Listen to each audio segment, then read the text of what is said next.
Hello YouTube and welcome to my channel, Steamy Jimmy, and today I'm going to explain how to play the game B-Daman Bakugaiden V Final Megatune for the Game Boy Color. Let's get started. Go to the title screen and select the bottom option to begin a new file. The game will have you enter a name. You can select English characters in the bottom right corner, so I would recommend using that. After that, you will select a face for your custom character, who is also known as Helper Bomber. Confirm your selections and then proceed through the opening cutscene. Now you should be on a screen where the professor is offering you a choice of 7 options. This can be a bit overwhelming at first, but there's only a few options you'll actually use here. I promise it becomes much easier with a little time. Option 1 is a dialogue option. Every time you begin a new world, including now, you will need to come back here and select this choice. It explains what the bombers are doing next, even though it seems like a waste of time for most English speakers. Option 2 is a data mode. Here you can edit your cards, your mech, and view your collections of said things. This menu plays an important part in the game, and I'll explain it more a little later. Option 3 is data save. Here you can save your current progress to the game's memory. Make sure to save often. Option 4 is filled with help topics. Unless you can read Japanese, this choice will be completely useless to you. Option 5 is Game Boy Link. This is used for connecting 2 players together, that way they can battle one another. Option 6 is IR Search. Apparently you could use a television remote to interact with your Game Boy and unlock different mechs this way. It's a complete mystery to me and will be useless to nearly everyone. Option 7 lets you exit to the world map to continue your progress. Now that we've covered that, let's go back to data mode and dig in a little deeper. The first choice on this screen lets us edit our character, while the second is the collection. Choose option 1 here.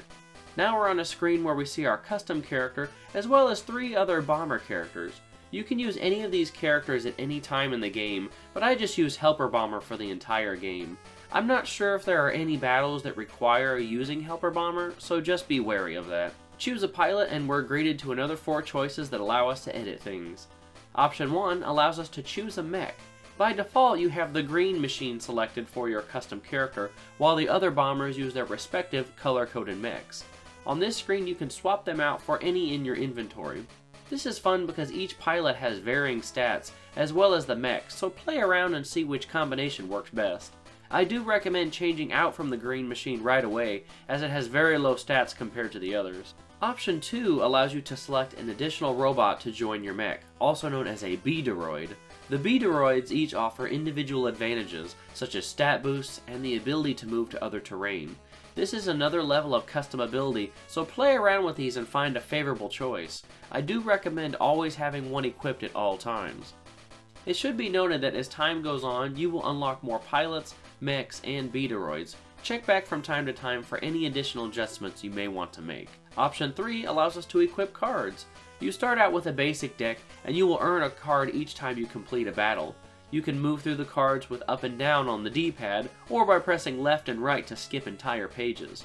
Pressing A will equip the card to your deck. To unequip cards, press the start button and a new window appears. Pressing A will unequip the cards, while pushing start will take you back to the equip menu. It's a bit unusual and takes getting used to, but you'll get the hang of it. The window at the bottom of the page explains the card's ability. I recommend looking for legible characters such as numbers to give you an idea of what they do. If it helps, try writing down some of these card names to help you memorize them. In the top right corner is a fraction. You can only equip so many cards to your mech at one time.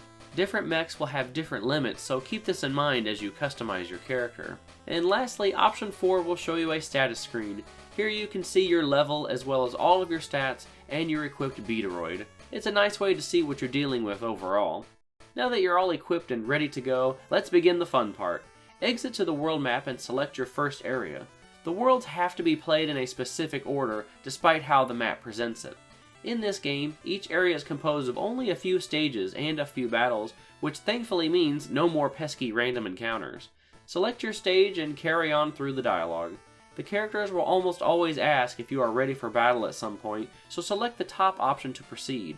After that, you will select which pilot you want to use, the screen will show the enemy you're up against, and then you're on to the battle screen. It seems a bit complicated at first, but it's very simple in execution. Choice 1 lets you select what cards to play for your turn.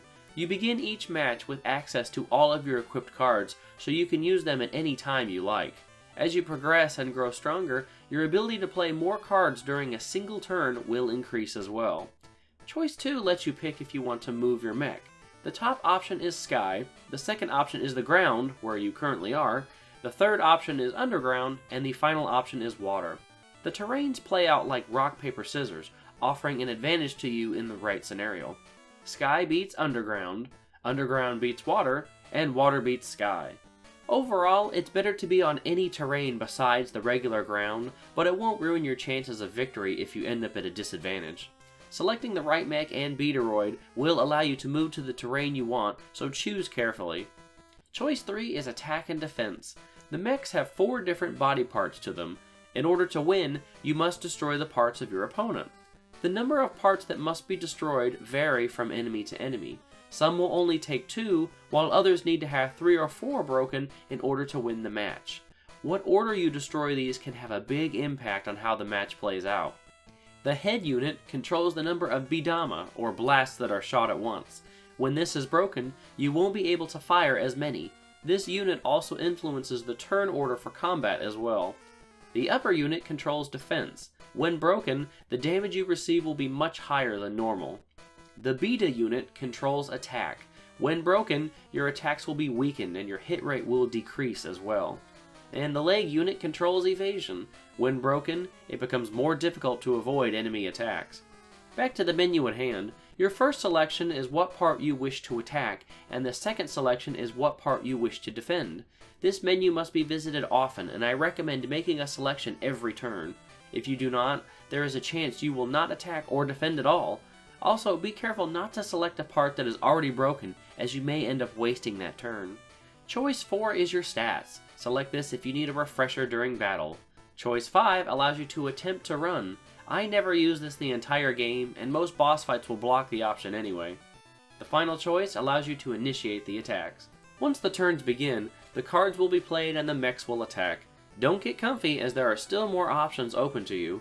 During the battle, you can charge your attack and defense by repeatedly pressing A.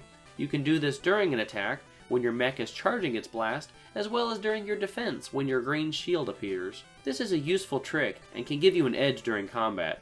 Using these abilities will drain your energy meter, the red bar located in the middle of the screen. Your energy is also drained when you move across terrains, so be mindful of that. I found it was best in battle to use these abilities often, regardless of the penalty though, so feel free to spam the charges as much as you wish. The leftmost box contains your machine status, while the right displays the enemies. It also shows your part symbols and how they are doing. It will begin as green, then change to a blue and red as it takes damage, until it finally breaks and becomes an X. Keep an eye on these for both you and your opponent. Please note that each part of your mech has different HP levels. Some parts will be weaker than others, so factor this into your strategy accordingly. And that's really all you need to know. Keep up on changing out your mech, B-Droid, and cards so you always have an efficient combination. Before we go, I'd like to mention a few more things to help you along. When you reach this opponent at the end of World 7, the fight with him is a scripted battle, meaning you do not have to defeat him. He is very powerful and likely you will not win, so keep that in mind when battling him. You do, however, earn a reward if you can defeat him though. The first stage of World 10 has you entering an area filled with fog. Green Bomber will pose a question to you and say no both times, otherwise you will get lost in the fog and just waste your time. Upon completing the game, the castle on the beginning of the world map becomes playable. This world is filled with some tough fights, but there is a cool reward waiting for you if you can overcome all 4 stages. And that's about it. Hopefully this helps you overcome the language barrier and be able to enjoy this game. Thanks for watching, and stay steamy my friends, and we'll be back soon.